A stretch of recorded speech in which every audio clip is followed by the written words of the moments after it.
Hey guys, welcome to the third set of the OSL. It's going to be a match again between BeSt and Luxury.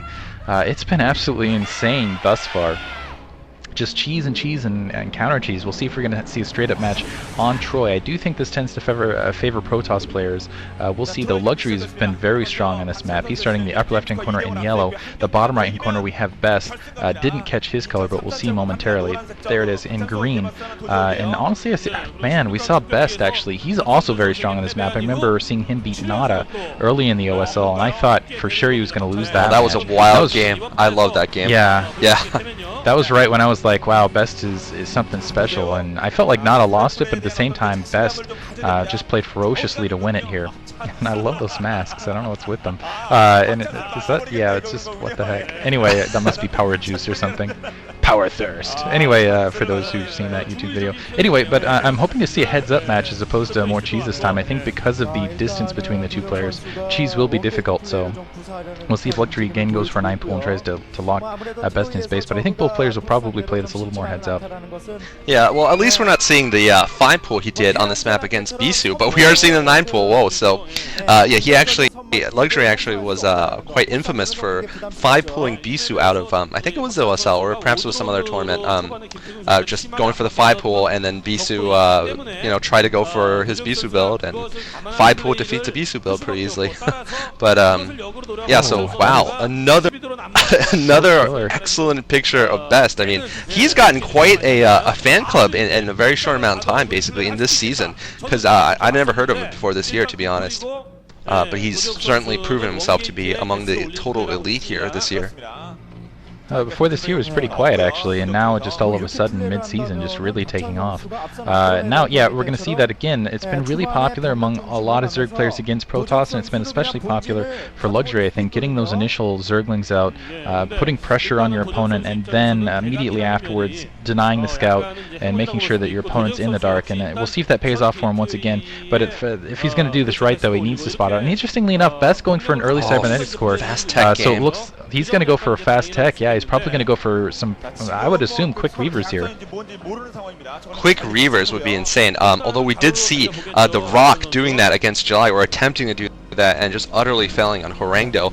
Going for reavers without stairs. I do hope for BeSt's sake that he gets some Corsairs to go with the reavers, but very fast reavers, I guess. I mean, it could be possible theoretically. It would be very dangerous, I think, though. But I really like this early build from Luxury. I think this is, I mean, correct me if I'm wrong, but I think if you can force the Protoss player who's trying to go for the fast expand to build the 2 cannons before his Nexus, basically, and if you go into expansion afterwards, after your Zerglings, basically you can even up the game economically almost, and pretty much, yeah, make it even, and then basically you have that early chance to do some damage and to prevent scouting. Here we're seeing Luxury moving in and trying to basically try to tease that Zealot out, try to surround it, but it looks like BeSt is having none of it, and BeSt is scouting in the wrong direction on the lower right. He's probably going to get that scout into Luxury's base, and he's going to have a good idea what Luxury's doing. I wonder if Luxury's going to be going for a fast fire build. Wow, Luxury's already gotten all the shields off that assimilator. He's continuing to attack the assimilator. One of the assimilators will go down here, so Luxury has already boxed BeSt into his base. Now large units cannot leave BeSt's base, and this is absolutely insane. It might actually not work too much. Oh, but BeSt, what is going on for BeSt? BeSt losing his Zealot, and now the Zerglings are running. I was just gonna say it wouldn't be too bad for him, but the fact that the Zerglings still can get in is absolutely terrible for him. He's gone for the Stargate first. He's going to kill off these Zerglings, but certainly I think the game is in the advantage of BeSt right now. I mean, sorry, in Luxury's advantage right now. Luxury going for the double expand. No, actually, that was just a single expand. I think he built his 3rd hatchery inside his base. The 1 Zergling still alive, still caught 2 Zerglings still alive. Wow, they're going to take down this Dragoon here. No, almost taking down the Dragoon, but a lot of damage being done by Luxury here. Great opening here, and I'm just surprised by BeSt. That build he went for, I'm just not sure exactly how good of an idea it was, especially to get that Dragoon early. I think a 2nd Zealot would have been much better warranted there.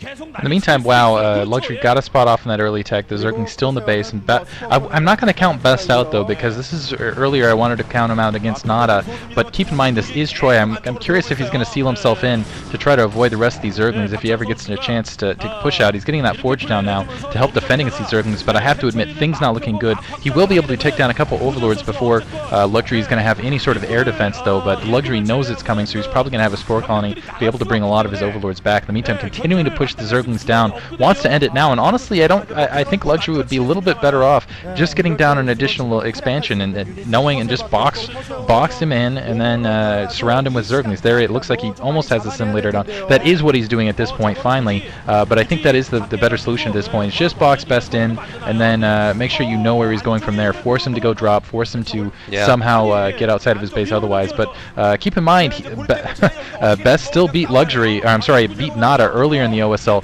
from this standpoint, so I'm not going to count him out just yet, even though it is looking very dire, especially because he's got Zerglings in his base taking out probes, and he's been limited basically to a single Nexus here. Yeah, and those Zealots are going to have to, they're going to have to ride that shuttle to get anywhere here. But I'm wondering how many kills that Corsair is going to. Actually didn't check there, but I think that Corsair's been roaming free the entire time, and I think there's a couple of Luxury's Overlords just floating, I think one on the right side and one in the middle, so he might lose both of them before he can get them anywhere safe. And BeSt, I think is, well, he's sealed in right now, but I mean, going for Corsair Reaver, of course, is not the worst thing. Although, I do have to say, off of one base, Corsair Reaver is pretty darn hard, but he's actually getting a second gateway. It lends me to think he might be going for some kind of mass Zealot drop or something weird like that. I don't know yet, but certainly off of one gas, Corsair Reaver would be incredibly difficult. And actually, only one kill on that Corsair, so not as much damage as I thought he had done. Now we're seeing a tech up to Spire here. I'm sorry, to Lair here. I do think he is going to get a Spire though. Luxury is afterwards, and probably get some Scourge to deal with the shuttle threat and the Corsair threat, and maybe even get some Mulisks. It could happen. Actually, I think Mulisk wouldn't be a bad idea, honestly, on this map, especially because for a while BeSt would be confined to just one base, and BeSt is trying to, I think, trick one of the probes out. I'm not sure if that can be done or not. I don't know if it's even legal to do that, but looks like he won't be able to do that. And now we're seeing a Hydro Stent going up actually for Luxury. So Luxury perhaps thinking about doing some kind of drop build. I think that is the best move on this map, is get the Hydralisks out. BeSt is at the very least going to be able to get an additional expansion off a shuttle just across the border there. You can go and drop the other side, and Corsairs are very strong against Mutalisks, so you might as well just get your Hydralisks, make sure you surround them, then just starve him out through the long game. He's also getting a Spire down. I think it would be a mistake just to go pure Mutalisks and pure Scourge, because you know that there's Corsairs that are going to be up, and still more Overlords getting picked off in the field here by those two Corsairs otherwise. But once you get a big mass grouping of Corsairs, there's not a lot you can do, especially against the drop. But it looks like interesting, and that's what I'm expecting out of Luxury. It looks like he's just a kind of cliffside drops with the Zealots, but keep that Zergling posted out there so you can keep an eye on what he's up to. It looks like though he's missing these Zealots that are getting dropped outside the base, and he's going to push. Wow, being a little bit tricky here, producing a lot of Zealots and then ferrying them across. Looks like he's going to go for a backside attack. I don't know if Luxury has any Zerglings in the meantime. It doesn't look like he has any Sutton Colonies or Zerglings to protect his base. So if he pushes up with this quickly, this actually might be a pretty clever counterattack that might win him the game. There's only that single Zergling down as far as defense goes. Yeah, I mean, he still has to walk across the map, though. This is actually right outside of BeSt's expansion, so he's going to have to walk across the map. I still don't know if that Zergling spotted it. That Zergling might not have spotted. Oh, man, this Zergling, this poor, blind, dumb Zergling standing there. He didn't see them, because the vision range of a Zergling, of course, is not very big. Now, finally, he knows that there are 12... Oh, you can see him opening his eyes a little bit. 12 Zealots approaching his base very, very quickly. He needs to get some Sunken Colonies right away up.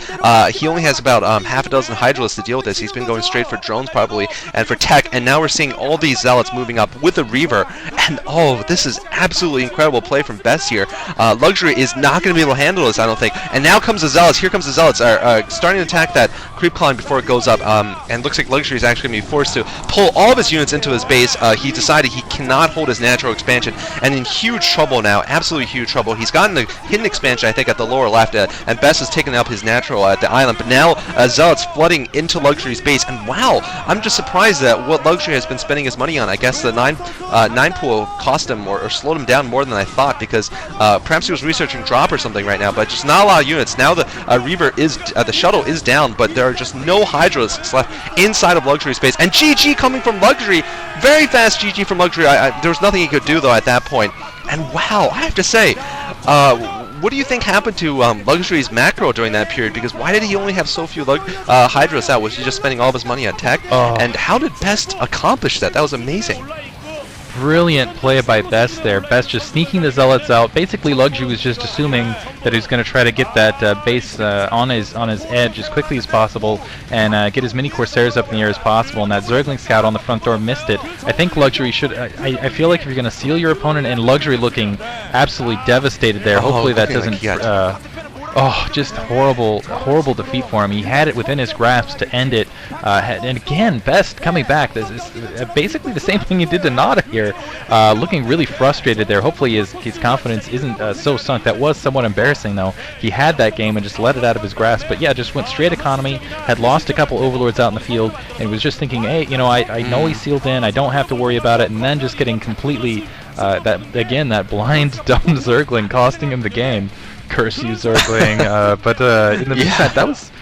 I got to give it to BeSt. That's got to be a confidence booster going into Game 4, which is going to be, I believe, on Othello, which I think tends to favor Protoss players. So he's in a pretty good spot. But keep in mind, still going to have to finish it off. Even if he does win Othello, he's got to go back to Horongdo. And I got to give that match to Luxury. But still, that was some... Again, such a scrappy player. I mean, winning against Nada and Luxury with just some massive creativity there. Yeah, don't count BeSt out when you got him cornered, I guess, in this game.